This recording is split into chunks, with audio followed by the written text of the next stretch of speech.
Hello, maayong gabi or maayong adlaw kanato tanan. Welcome back sa akong daily nga vlog. Karon ang atong pagistoryahan ng akong isir ninyo. Bahin na ning naglipana karon nga mga di ko wao kabalo kung fake news ba o dili. Bahin ani niyang mga nag-viral karon nga mga balita sa Facebook, sa YouTube nga nagbaligya daw kuno ang ato ang nasod. Base doon sa balita, nagbaligya ang atong nasod og 25 tons nga gold. Karon ang hindi maayo ani kay gikan daw ni gikuha sa atong gold reserve sa ato ang nasod. Dili pa ni siya confirm gyud.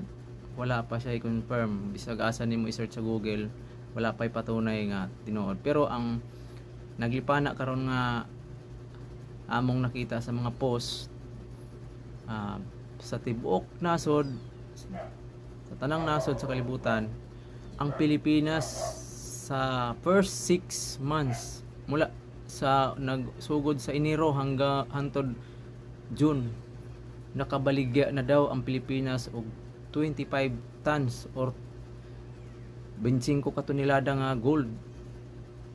Nya ang hindi maayo ani kay gikan sa gikuha sa gold reserve. Ang di niya maayo ani kay kung kanang gold reserve may ato ang kuhaan, maapektuhan ang atong ekonomiya, labi na ang value sa ato ang kwarta sa Pilipinas, kining piso. Kay ngano kanamanggong kwarta nga nagkatap sa bawat nasod, doon na gina siya dapat nga gold reserve. Ang standard nga pamamaagi sa unang panahon, tanan nga kwarta na ay naka-back up nga gold.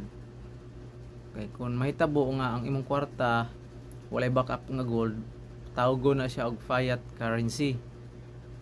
FIAT, fiat currency ang tawag sa kwarta nga walay backup nga gold. Karon example lang nako ang Amerika sa akong naibawan ang ilang kwarta ang backup, ang ilang gold nasa 1/4 na lang, ang 3/4 hindi ilaha. Ang nanag-iya na lain-lain ang mga nasod nga nagpundo og gold reserve sa ilahang nasod. Usa na taana ang gold nato nga share na apod sa ilaha kanang kay Marcos nga gold. Karon mas daghan sila gi-imprinta nga kwarta kumpara sa ilang gold reserve. Mao nang dili na gid sila malayo sa gitawag nga fiat currency. Kita sa pagkakaron mas dako ang atong gold reserve kumpara sa gi-imprinta nga pera. Gamay ra nga atong imprinta nga pera nga nag-circulate diri sa ato ang nasod. Base doon sa balita karon, mga nagkalap nga mga balita bahin sa pagbaligya sa atong nasod og 25 tons, kini siya nakabawas og 15, naka minus siya og 15%, 0.69 sa ato ang kabuuhan nga gold reserve. Nga karon base doon naa na lang daw tayo nabilin nga 134 tons tonelada nga gold reserve. Akong naibawan dati niyan 400 yan 400 tons. Ibig sabihin 134 na lang. Baka totoo nga yung baka tinuod tong ilang gingon sa una nga panahon ni Ninoy, yung mga Aquino nga gabaligya sila og gold reserve. Kanang naa nakabutang karon sa ato ang Central Bank. Mukhang murag lisod di siyang sitwasyon akong tinuod kay bot pasabot dili tinuod ang kining among tuuhan nga gigamit na ni Marcos ang gold for humanity nga gihanay sa yang kanhing amahan sa buhay pa, nga tanan nga gold nga yang nakuha sa panahon sa World War II nga looted gold, o kauban sa ilang siguro naapot sila na mga gold nga ilang kaugalingon nga gi-imbak na sa mga bangko sa iba-ibang bansa. Ang mga interest ato nakabutang sa mismong certificate o sa affidavit ba yan o sa itawag ana nga Gold for Humanity para sa mga mamamayang Pilipino. Naka-intended siya para sa mamamayang Pilipino. Mga interes ato sa ingon pa sa mga dako na kaayo, sapat na tapakan-on og pila ka tuig, kayang-kaya na baguhon ang atong nasod. O kung mahitabo nga dili to mo ilang gikuhaan sa ilang budget ana ilang gipangpalit karon og mga armas, mga mahal, mga nagpresyo na og mga bilyon-bilyon, labi na tong submarine nga 9.35 billion. Nga ang ilang mga napalit pod nga mga BrahMos nga missile nga gikadukan sa China nga naanata na karon nya nagdungag pa og second batch nga order.